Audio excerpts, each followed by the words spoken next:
ماشاء اللہ لا حول ولا قوۃ الا باللہ العلی العظیم۔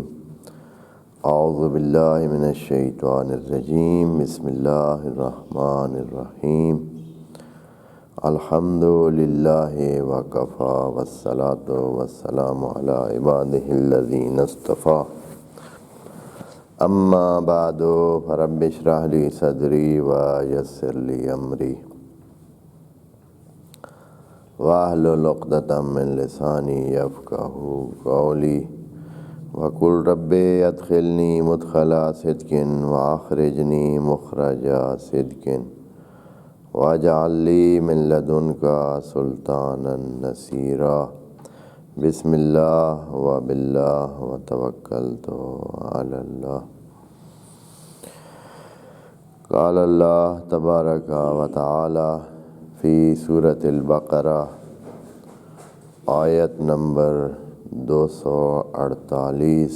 اعوذ باللہ من الشیطان الرجیم، بسم اللہ الرحمن الرحیم۔ وقال لهم نبیہم ان آیۃ ملکہ ان یأتیکم التابوت فیہ سکینۃ من ربکم وبقیۃ مما ترک آل موسیٰ وآل ہارون تحملہ الملائکہ ان فی ذلک لآیۃ لکم ان کنتم مؤمنین۔ صدق اللہ العظیم۔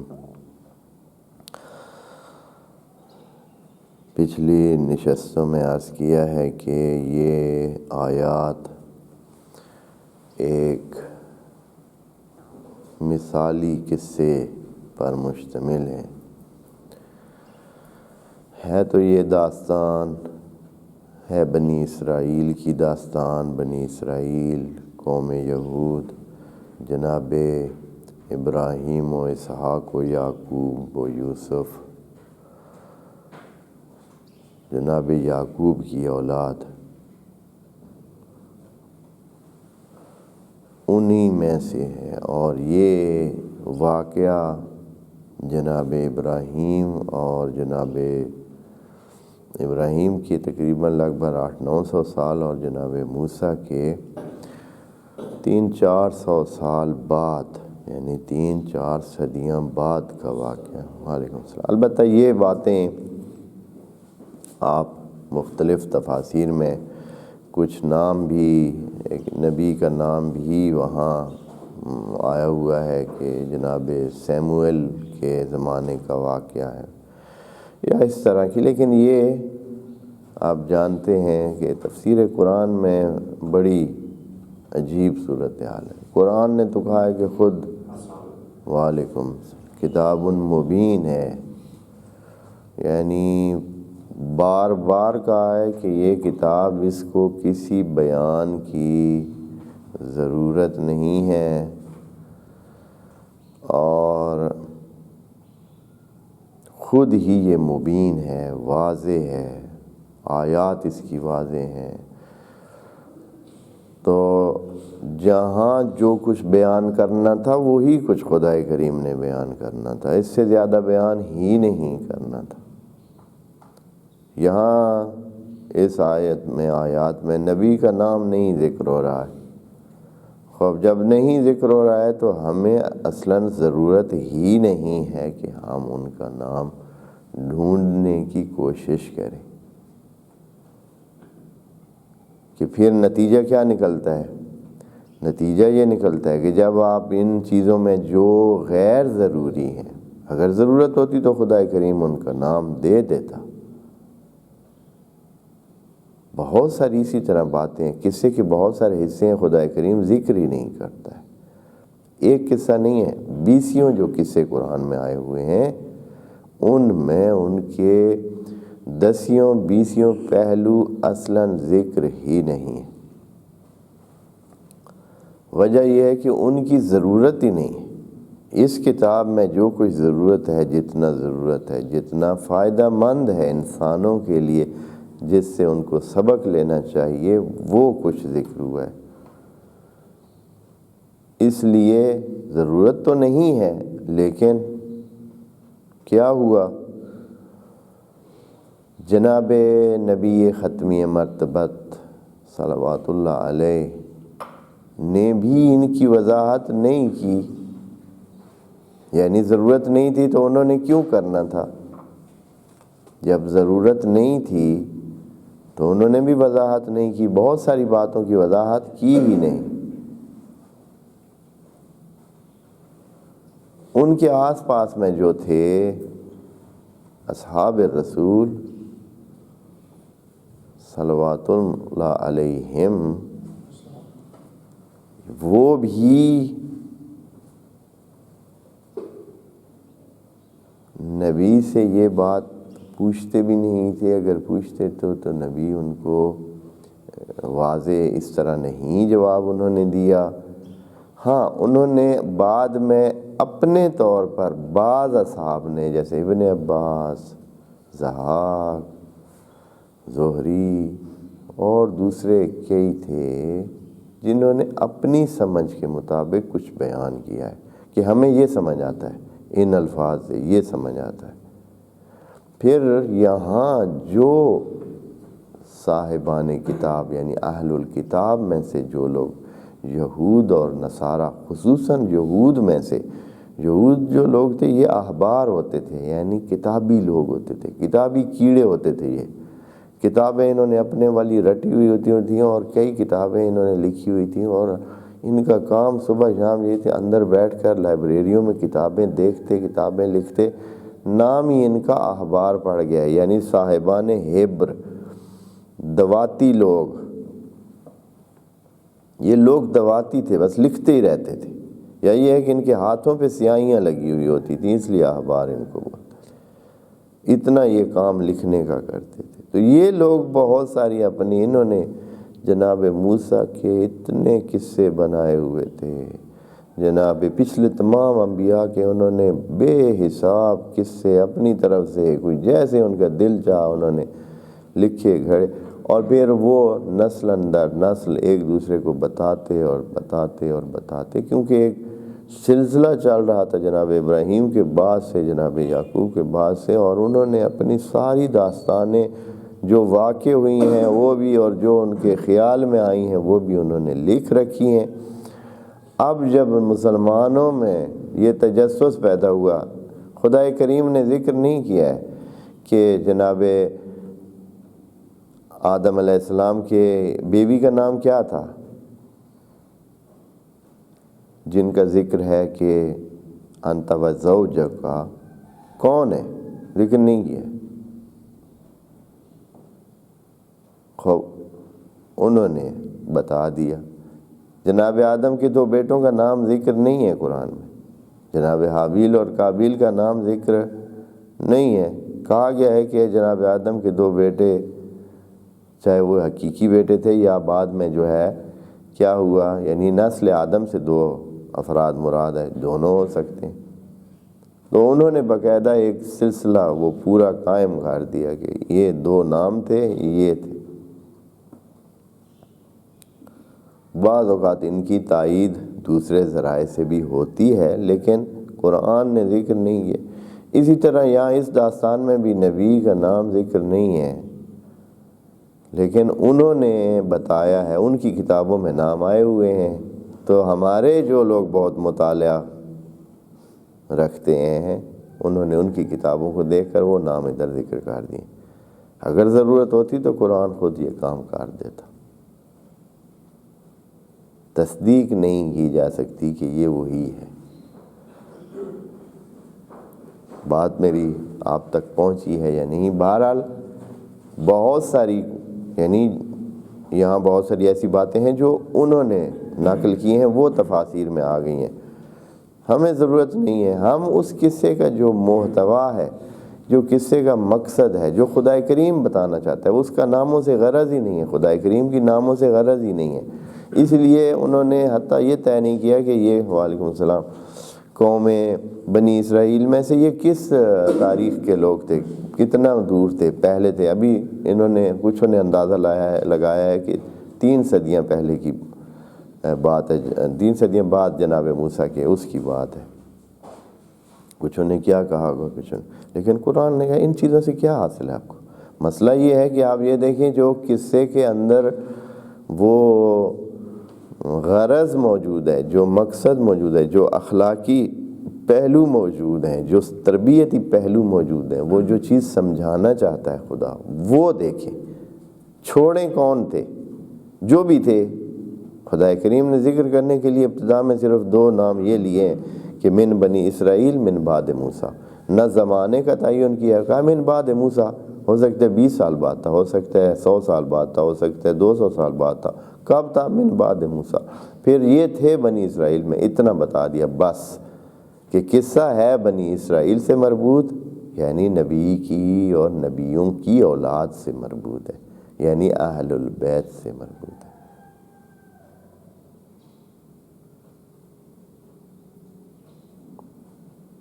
یعنی یہ جو نبی کی اولاد ایک معنی میں، البتہ خاص معنی اہل البیت کا جو ہے وہ اس معنی میں نہیں، اسی لائن سے، نبیوں کی لائن سے مربوط ہے۔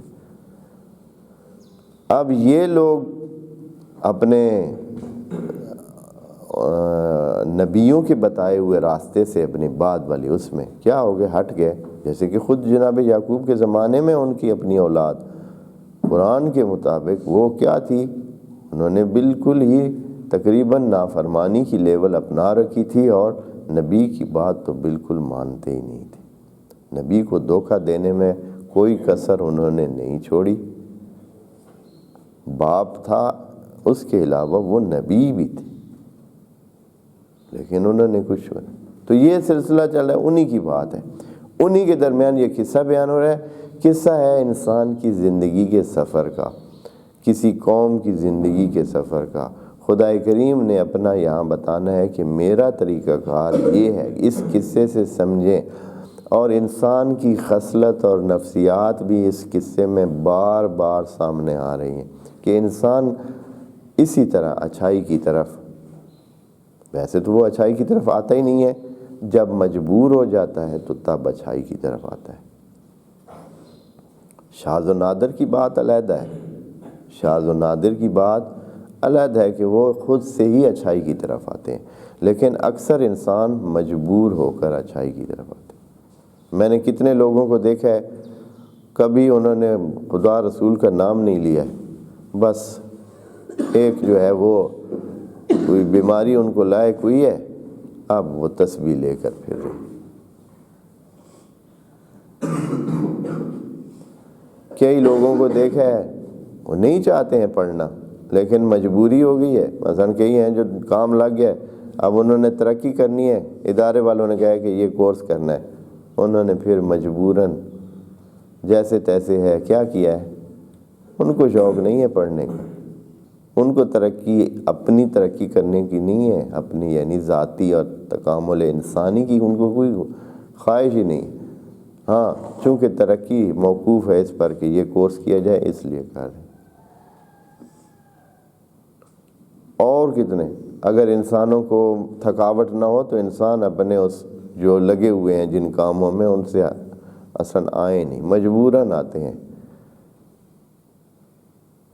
رک جاتے ہیں۔ اگر انسان کا پیٹ خدا نے بریکیں آٹومیٹک نہ رکھی ہوتی تو یہ سارے کھاتے رہتے، سارا دن ہی کھاتے رہتے،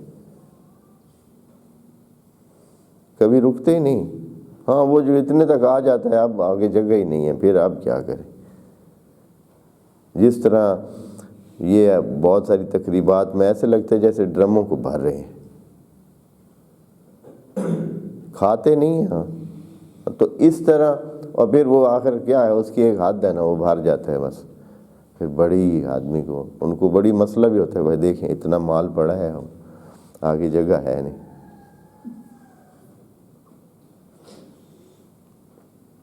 یعنی میں یہ جو اصل میں اس میں جو پیچھے اس کے بات ہے وہ آپ کے ذہن میں پہنچانا چاہتا ہوں کہ بھائی انسان اچھائیوں سے بھاگتے ہیں، انسان اچھائی کی طرف مجبوری میں آتا ہے۔ یہاں ابھی جو قصے میں پہلے جو بات چلی وہ یہ ہے کہ یہ لوگ جب کچھ نہیں تھا، ان کو کوئی فعلاً مجبوری کا احساس نہیں ہوا ہے، یہ بھاگ کھڑے ہوئے۔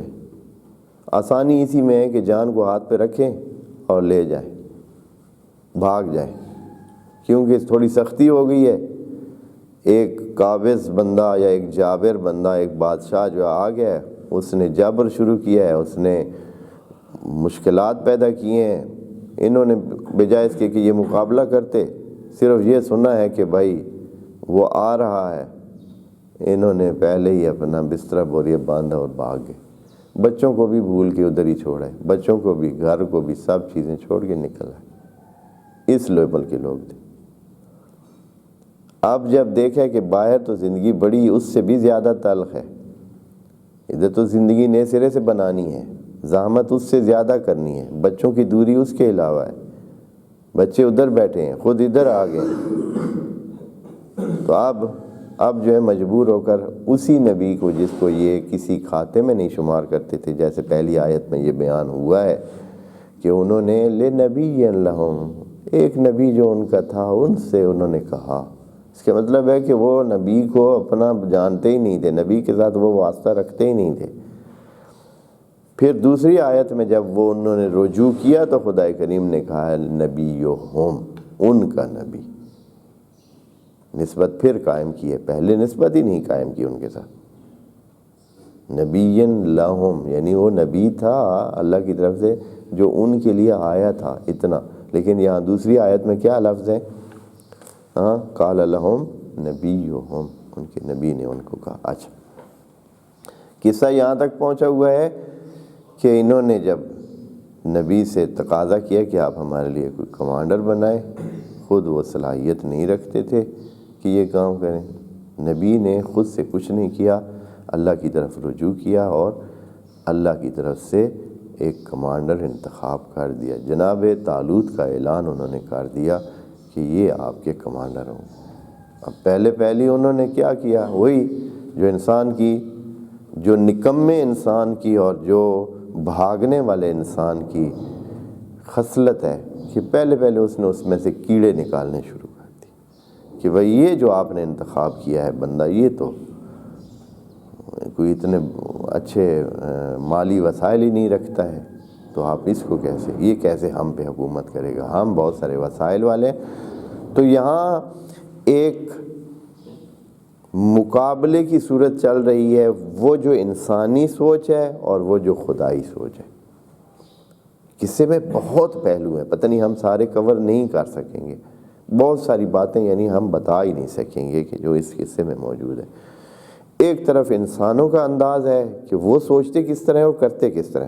پہلی آیت سے یہ شروع ہوا کہ خدائی انداز یہ ہے کہ پہلے ہی آپ کو وہاں سے نکلنا نہیں چاہیے تھا، آپ غلط نکلے، وہاں سے بھاگنا نہیں چاہیے تھا، وہاں ہی مقابلہ کرنا چاہیے۔ بھاگ کے آگے ہیں، اب جو ہے خدا کریم کو آپ نے کہا ہے تو خدا نے آپ کے لیے ایک کمانڈر بنایا ہے، لیکن خدا کریم نے ساتھ ہی یہ اس کے نبی کے ذریعے پوچھا ہے کہ آپ ہو سکتا ہے پھر یہ آپ کو کہا جائے اور آپ مانے نہیں، پھر بھی آپ مقابلہ نہیں کریں گے۔ انہوں نے کہا نہیں ہم کریں گے، تو خدا کریم نے فوراً ان کو جب بتایا کہ یہ ٹھیک ہے آپ کے لیے حکم قتال آ گیا ہے، آپ مقابلہ کریں، تولوا منہم الا قلیلا،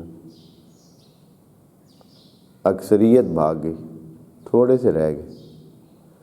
پھر تبھی خدا کریم نے کہا تھا واللہ علیم بالظالمین، اپنے خدا کریم کہتا ہے کہ ہمیں پتہ ہے، یعنی ان کی اصل سوچ اور آگے معیار پر آگے ہیں کہ خدا کریم نے طالوت کو بنایا، انہوں نے کہا کہ بھائی اس کے پاس تو وسائل مالی نہیں ہیں اور یہ اس قابل نہیں ہے کہ ہم پہ حکومت کرے۔ اس کا مطلب یہ ہے کہ کچھ لوگ پھر دوسرے بھی نکل گئے، شاید یہ اسی زمانے میں، یعنی جناب طالوت کا اعلان ہی وہی حکم جہاد بھی تھا، تو کچھ لوگ پھر جو ہے وہ یہاں سے نکل گئے۔ تو یہاں معیار، خدائی معیار کیا ہے؟ اللہ نے فرمایا کہ زادہ بسطۃ فی العلم والجسم، علم بھی ہے جسم بھی ہے، یعنی اندرونی شرائط جو انسان کے پاس ہونی چاہیے، صلاحیت کے لحاظ سے، قابلیت کے لحاظ سے وہ بھی اس میں ہے، اور ظاہری حالات جو ٹھیک ہونے چاہیے، مادی حالات یعنی جن کے ذریعے سے جنگ کرنی ہے وہ بھی ٹھیک ہیں، جسم بھی بندے کے پاس موجود ہے، یعنی صلاحیت بھی ہے اور جسمانی طور پر بھی فٹ ہے، وسائل بھی پورے ہیں، بندہ اس قابل ہے کہ یہ کام کر سکے۔ بس اللہ کا جو میرٹ ہے وہ یہ ہے کہ آپ صلاحیت دیکھیں اور اس کے کام کرنے کی قابلیت دیکھیں۔ رشتہ داری یا مال یا دوسرے وسائل، یہ کسی چیز کی یہ کوئی قابلیت جانچنے کے وہ نہیں ہے، معیار نہیں۔ اس کو خدا کریم نے فرمایا کہ واللہ یؤتی ملکہ من یشاء واللہ واسع علیم۔ یہاں تک ہم نے پڑھ لیا کہ آپ کمانڈر بن گئے، اور جناب کمانڈر نے کیا کیا ہے؟ اب جناب طالوت نے کیونکہ خدا کریم نے ان کی قابلیت کا بھی کہہ دیا ہے اور ان کی جسمانی طاقت کا بھی کہہ دیا، اب انہوں نے آگے بتائیں گے کہ ٹریننگ کا وہ سلسلہ شروع کرانا تھا، لیکن اس سے پہلے خدا کریم نے دلیل تو دے دی کہ اس بندے کا انتخاب اس وجہ سے کیا ہے کہ زادہ بسطۃ فی العلم والجسم، لیکن ابھی بھی واضح ہے کہ کچھ لوگ عقل کی دلیل سمجھتے نہیں ہیں، ابھی بھی انہوں نے ماننا نہیں ہے۔ ان کے ذہن میں بار بار آتا ہے کہ یہ ہو نہ ہو جناب نبی نے خود سے اپنے کسی بندے کو بنا دیا ہے، اعلان کر دیا ہے اللہ کی طرف سے، جبکہ ہے یہ ان کا اپنا بندہ جس کو ہمارے اوپر حکمران بنا دیا، اور ہم یہ بات نہیں مانتے۔ خدا کریم نے کہا کہ ہم آپ کو ایک معجزہ دیتے ہیں، وہ معجزہ دلیل ہوگی اس بات کی کہ یہ جو چیز ہوئی ہے یہ ہماری طرف سے ہوئی ہے۔ معجزہ کیا تھا؟ معجزہ یہ تھا کہ آپ کے پاس وہ تابوت آئے گا جو جناب موسیٰ کے زمانے سے موجود ہے۔ تابوت کیا ہوتا ہے؟ تابوت سے مراد حتماً جنازہ رکھنے والا بکسا نہیں ہے کہ صرف اس میں جنازے ہی حمل کیے جائیں۔ تابوت یعنی ایک باکس، ایک وہ ڈبہ، ایک بنا ہوا لکڑی کا یا لکڑی جو مشابہ کسی چیز کا بنا ہوا کوئی بھی ایسی ڈھانچہ جس میں دوسری چیزوں کو رکھا جا سکے۔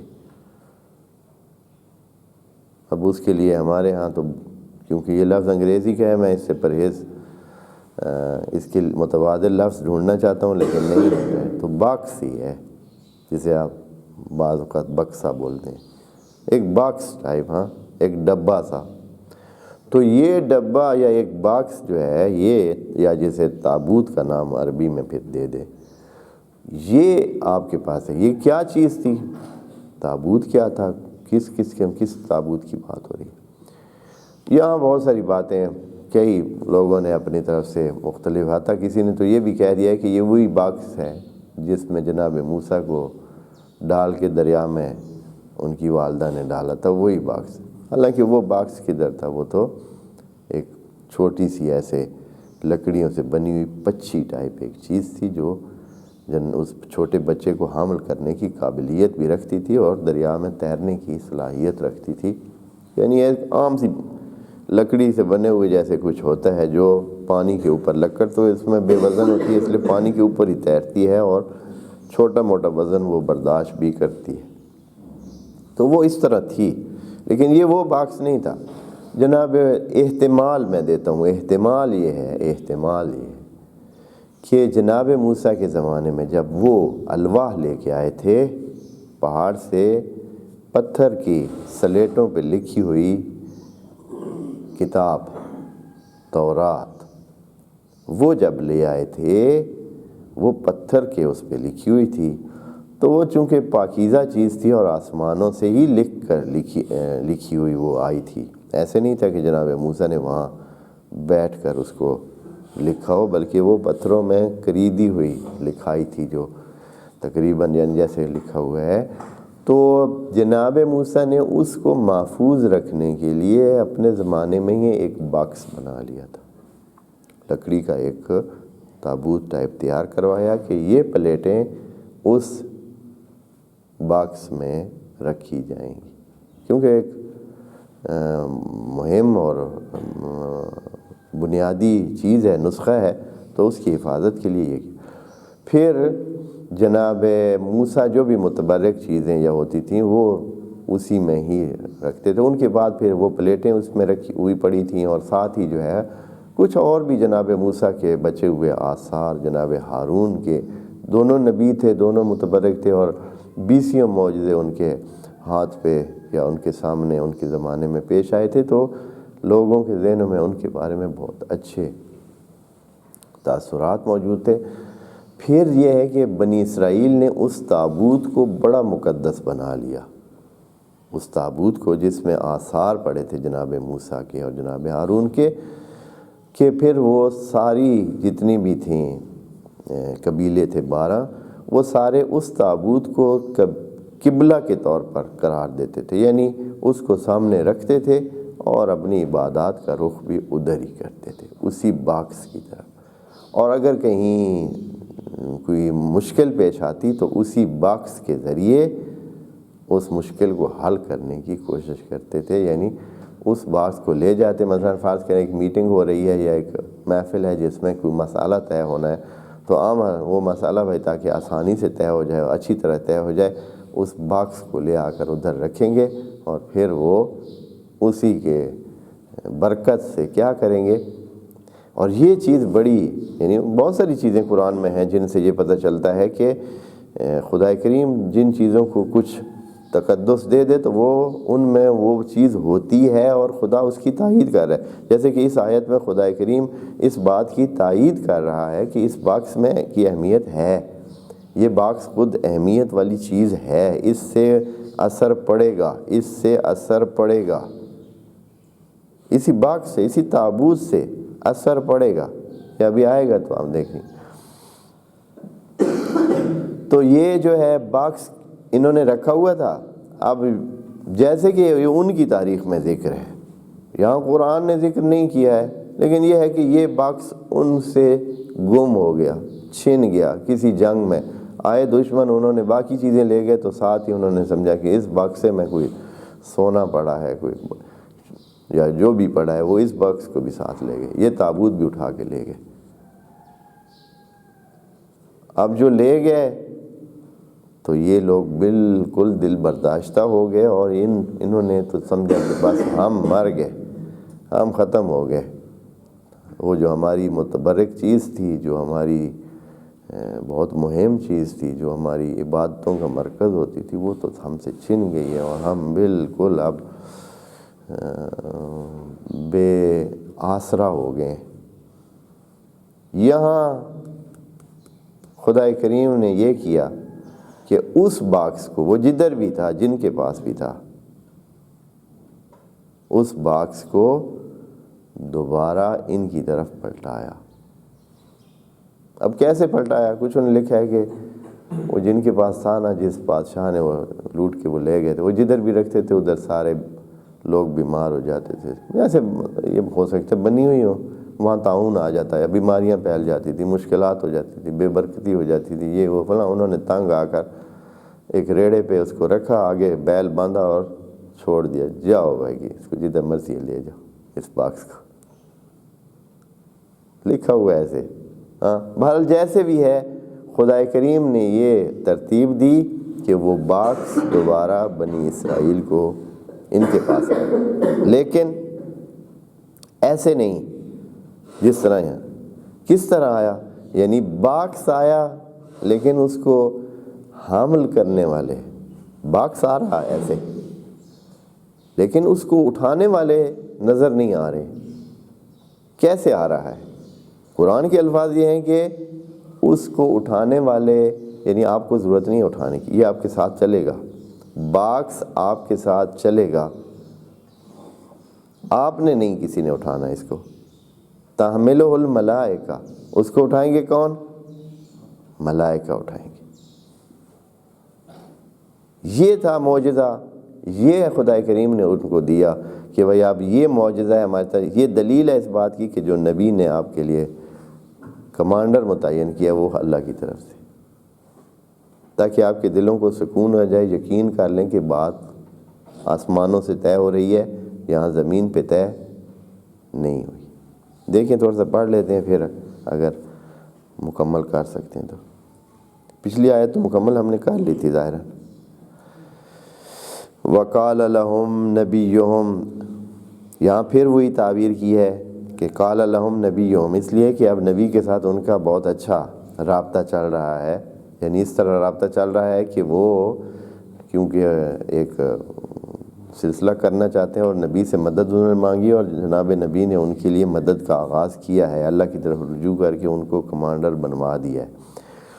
خوب کیا ہے؟ نبی نے فرمایا ان کو ان آیت ملک ہی، آپ کو شک ہے نا کہ طالوت کو بنایا گیا، پتہ نہیں یہ کیوں اس کو بنا دیا گیا، ہم زیادہ حقدار بنتے ہیں۔ وہ کہتے ہیں نحن احق بالملک من، ہم زیادہ حقدار تھے، لیکن اب ان کو بنایا گیا۔ تو خدا کریم فرماتا ہے کہ ان کے بنانے کی دلیل پکی یہ ہے کہ ہم نے ہی اس کو بنایا ہے اور اس قابل ہے کہ ان یاتیکم التابوت، کہ آئے گا تابوت آپ کے پاس۔ یہاں خدا کریم نے واضح نہیں کیا ہے کہ وہ کس طرح آیا، کیوں آیا، پیچھے سے کیا وجوہات ہوئیں کہ جہاں پڑا تھا وہاں سے تابوت آیا، لیکن اتنا کہہ رہے ہیں کہ تابوت آیا۔ یاتیکم التابوت، تابوت آیا، یعنی فاعل تابوت کو ہی بنا دیا ہے، خود تابوت آیا، آئے گا آپ کے پاس تابوت، فیہ سکینۃ، یہ بڑا مہم جملہ ہے اعتقادی لحاظ سے ان لوگوں کے لیے جو صرف اور صرف یہ کہتے ہیں کہ بس اللہ کے سوا کسی کی کوئی اہمیت نہیں ہے، کسی چیز کی کوئی اہمیت نہیں، لیکن یہ نہیں پتہ ہے کہ جن چیزوں کو اللہ اہمیت دے دے ان کی تو اہمیت ہونی چاہیے۔ اللہ کے بندے، یہ اللہ کی ہی اہمیت ہے۔ اگر اللہ کسی چیز میں برکت دیتا ہے تو وہ چیز بھی اللہ کی طرف سے برکت دی ہوئی ہے، تو کوئی حرج نہیں ہے کہ اس سے استفادہ کیا جائے۔ جیسے کہ یہاں ان کو چاہیے تھا کہ نہ اللہ ہم تو ڈائریکٹ آپ کے ہی رجوع کریں گے، ہمیں یہ بکسا مکسا نہیں چاہیے، انہوں نے ایسا نہیں کیا۔ بعض لوگوں کی سوچ کی بات کر رہا ہوں، بعض لوگ اس طرح سوچتے ہیں کہ بھائی یہ جو آثار ہیں، جو شعائر اللہ ہیں، اللہ نے اسی لیے شعائر اللہ کا لفظ ان الصفا والمروہ من شعائر اللہ کہہ کر یہ کہہ دیا ہے کہ جن چیزوں کو اللہ اوکے کر دے، جن چیزوں کو اللہ اپنی علامت بنا دے کہ اس سے آپ اللہ کی طرف جاتے ہیں۔ جیسے کہ یہ تابوت ہے، تابوت ایک لکڑ کا بنا ہوا کچھ ایسے ڈھانچہ سا ہی ہے، کچھ اور بھی نہیں، لیکن اللہ کہہ رہا ہے کہ یہ آیت ہے میری، آیت ہے میری، یعنی اس سے آپ میری طرف آئیں گے، بس یہ شاعر اللہ میں سے، بس اس کی اہمیت ہے۔ بس غیر اللہ بھی جن کو اللہ اوکے کرے، جن کو اللہ اپنے ساتھ منسوب کرے، جن پر اللہ جن کے بارے میں یہ نظر دے دے کہ یہ بھی قابل بھروسہ چیز ہے اور اس کے ذریعے بھی، یعنی اس کو ایز اے وسیلہ، بطور وسیلہ استعمال آپ کریں اللہ کی طرف آنے کے لیے۔ جانا اللہ کی طرف ہی ہے، مانگنا اللہ کی طرف سے ہی ہے، مانگنا اسی سے ہی ہے، دینا بھی اسی نے ہے، لیکن صرف یہ ہے کہ آپ کے اندر وہ قوت بہتر ہو جاتی ہے کہ جب آپ کو یہ یقین ہوتا ہے کہ آپ اللہ کے ساتھ واسطہ رکھنے میں کامیاب ہو گئے ہیں، کہ آپ نے اللہ کی دی ہوئی یا اللہ کی بتائی ہوئی کسی چیز کو اپنا وسیلہ بنا لیا ہے، اپنا بھروسہ کے ذریعہ بنا لیا ہے، لنک بنا لیا ہے۔ آپ کو ایک لنک مل گیا ہے، آپ اس لنک پہنچ گئے ہیں، اور آپ اس کی وجہ سے آپ کو پتہ ہے کہ ہمارا اللہ کے ساتھ واسطہ جڑ چکا ہے۔ وہ واسطہ جوڑنے کے لیے اس کی اہمیت ہوتی ہے، جیسے کہ یہاں خدا کریم نے فیہ سکینۃ، یعنی فی التابوت سکینۃ، یعنی اس تابوت کے اندر سکینہ ہے، اس تابوت میں سکینہ ہے، یعنی اللہ نے اس تابوت کو آپ کے لیے کیا بنا دیا ہے؟ سکون اور اطمینان کی وجہ بنا دیا ہے۔ یعنی جو آپ اس کو اپنے ساتھ اب پائیں گے تو آپ بالکل سکون میں آ جائیں گے کہ واقعاً جو کچھ ہو رہا ہے وہ اللہ کی طرف سے ہی ہو رہا ہے، اور آپ اللہ سے مربوط ہیں اور اللہ کے مطابق ہی چل رہے ہیں۔ اگر آپ جا رہے ہیں دشمن کے ساتھ مقابلہ کرنے تو یہ اللہ کا بتایا ہوا ہی راستہ ہے، چونکہ میں نے آپ کو پہلے بھی کہا ہے کہ یہ جو ہماری دور ہونے کی سب سے بڑی وجہ ہے، اللہ سے دور ہونے کی اور راہ مستقیم سے بڑی وجہ کیا ہے؟ بے یقینی، اطمینان کا نہ ہونا۔ بے یقینی سب سے بڑی وجہ ہے۔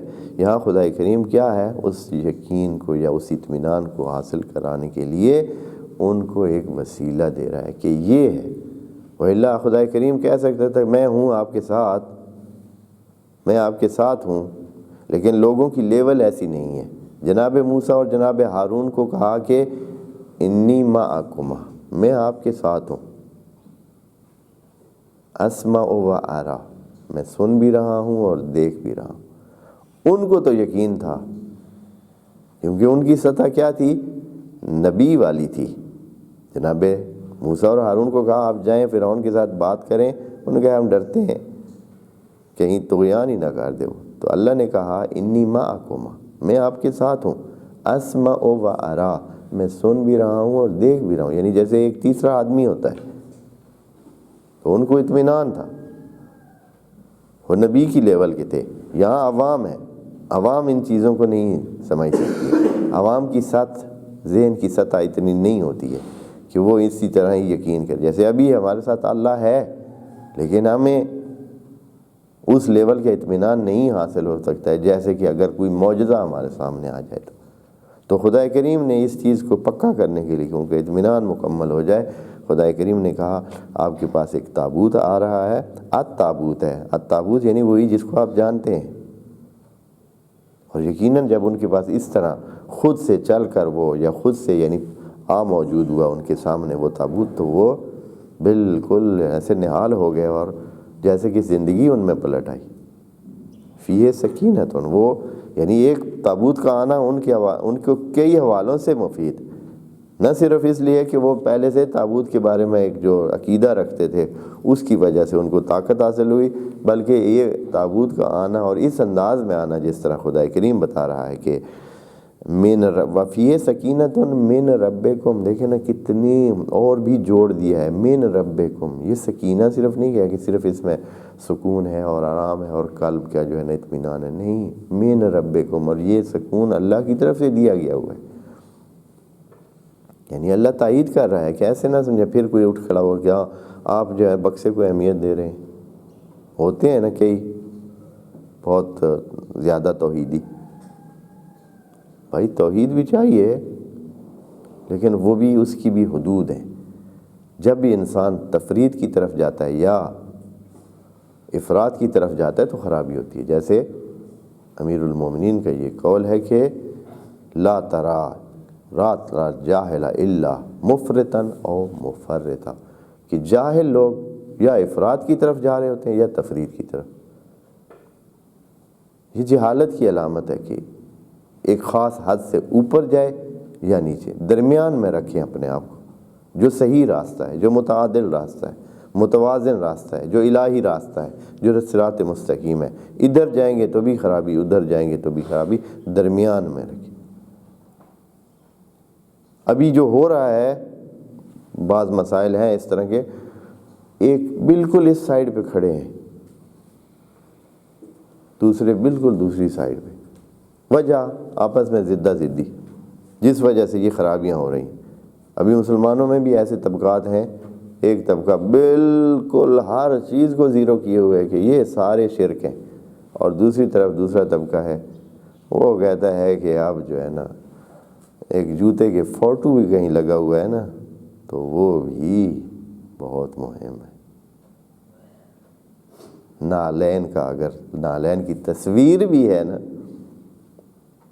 تو وہ بھی بہت، چاہے وہ نالین نبی کی ہے نہیں ہے، لیکن لوگوں نے اب اس کی حتی تصویریں تک بھی جو ہے رکھی ہوئی، یعنی ادھر سے بھی افراد ادھر سے تفرید، یعنی یہ چیز چل رہی۔ تو یہاں خدا کریم فرماتا ہے فیہ سکینۃ من ربکم، کہ اس تابوت میں اللہ کا دیا ہوا سکون ہے، اطمینان ہے۔ بات آگے جا رہی ہے انشاءاللہ، اور بھی تابوت کی خصوصیات بیان ہو رہی ہیں جو انشاءاللہ عرض کریں گے۔ السلام علیکم ورحمۃ اللہ وبرکاتہ۔